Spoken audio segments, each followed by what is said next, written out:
Hi, everyone. Today I want to share with you something that's really meaningful and personal to me. Over the weekend, I wrote a blog post called The Uncertain Path of a Dance Movement Therapist. And I write about how I've faced intense periods of uncertainty and self-doubt as a dance therapist. And when I shared it, it was a little scary, but it seemed to really resonate with a lot of the people I shared it with in my Facebook group, Mind Body Masterminds.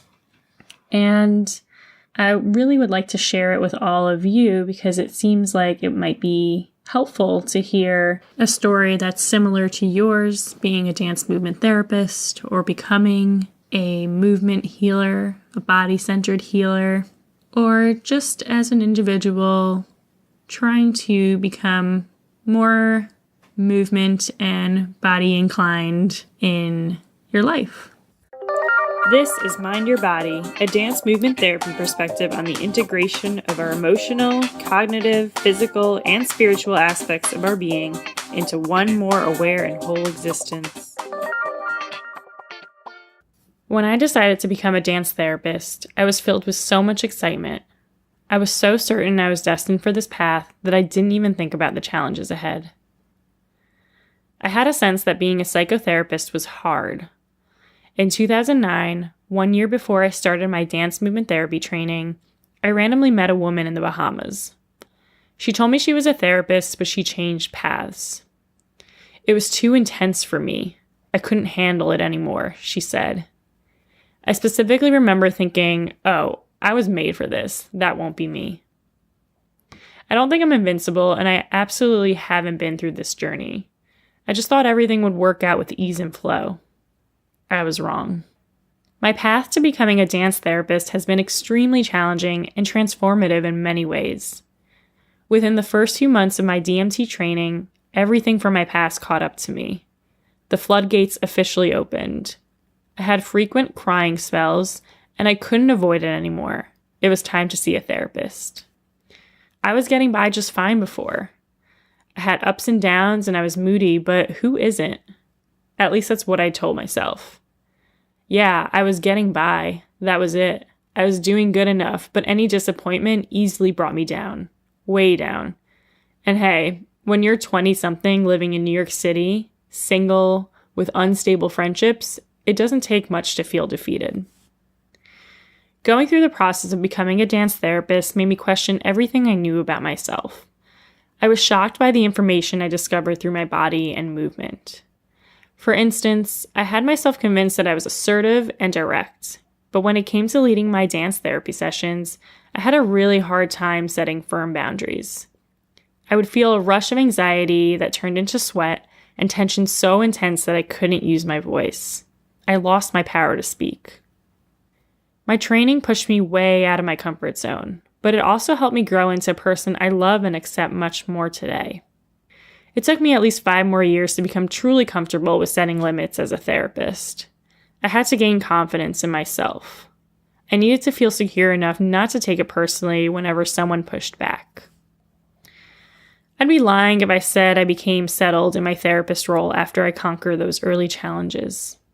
In my young stages, I constantly struggled with my identity as a therapist. I learned from so many different people with varying approaches. I questioned, what was the right thing to do? What if I do the wrong thing and everyone thinks I'm a horrible therapist? It took me years of practice to realize that the right approach for me was just a matter of trusting what felt right in my body. Now I feel confident in my therapeutic framework and ability to adapt to a large variety of populations and settings. If someone disagrees with my approach, I have an open discussion sharing different perspectives, but I stay firm with my particular values as a therapist. When I became the director of creative arts therapies at a psychiatric hospital, I struggled again with my identity. They called me a manager, a leader. My dance therapist title didn't seem as important to the others, but it prompted me to embrace that title even more.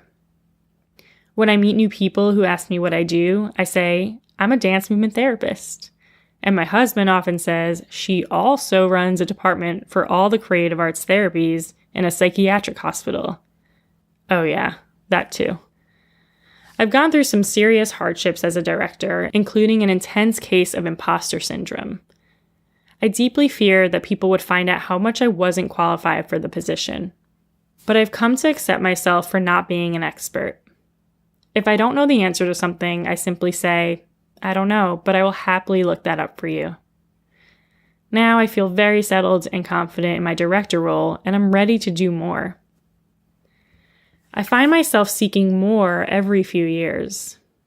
I wonder if that's just my tendency to spread my wings and fly, or if this happens with many other therapists and healers. Part of me is frustrated that just being a dance therapist isn't enough. A much bigger part of me gets excited about new challenges and revitalizing my work. I would say I'm ready for private practice, but I don't think that's what I want. In fact, I want the opposite of private. I want my work as a dance therapist to be open and available to anyone who wants it. I want to have a much wider reach than I ever could just working locally. I want to impact people around the world. I want to impact you. We probably live far away from each other, but because you're listening to this podcast, there's a chance I'm affecting you in some way. That possibility makes my soul happy. My biggest challenges right now are lacking confidence and fearing judgment. Doing this podcast, writing blog posts, offering online courses, starting an online community. It's the same struggle I had in the previous 2 phases of my career as a dance therapist. It's funny how you think you're settled and grounded in an area of your life, but that ground breaks so easily as soon as you leave your comfort zone again. Just like when I started my dance therapy training. I guess I'm sharing all of this because I know that many of you are in different stages of your dance therapy and movement healer career. I wanted to give an honest account of how windy this road can be. I also wonder if anyone can relate to my experiences. If you are, I'm here to say that you're not alone. I reflect on my path as a dance movement therapist with such warmth and pride. Every turn and caution sign on this road has led me to a fuller, happier life. If you're feeling challenged right now, just like me, it's because we had the courage to step outside of our comfort zone.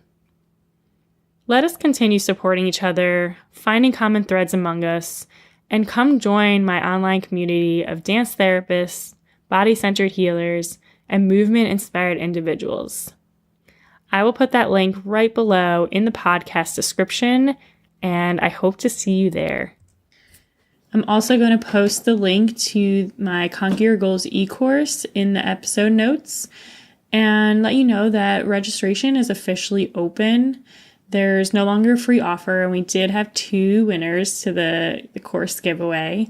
But when you buy the course, it's $97, and you'll be getting some perks like lifetime access to guided movement meditation videos, unlimited support from a private online community, and you'll learn how to overcome persistent emotional obstacles and meet your goals with success.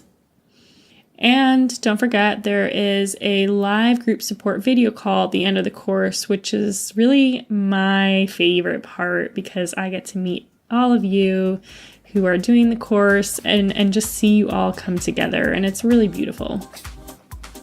If you're interested, click the link below called Conquer Your Goals e-course, and it's a risk-free purchase because if you're unhappy, I will give you your money back within 30 days.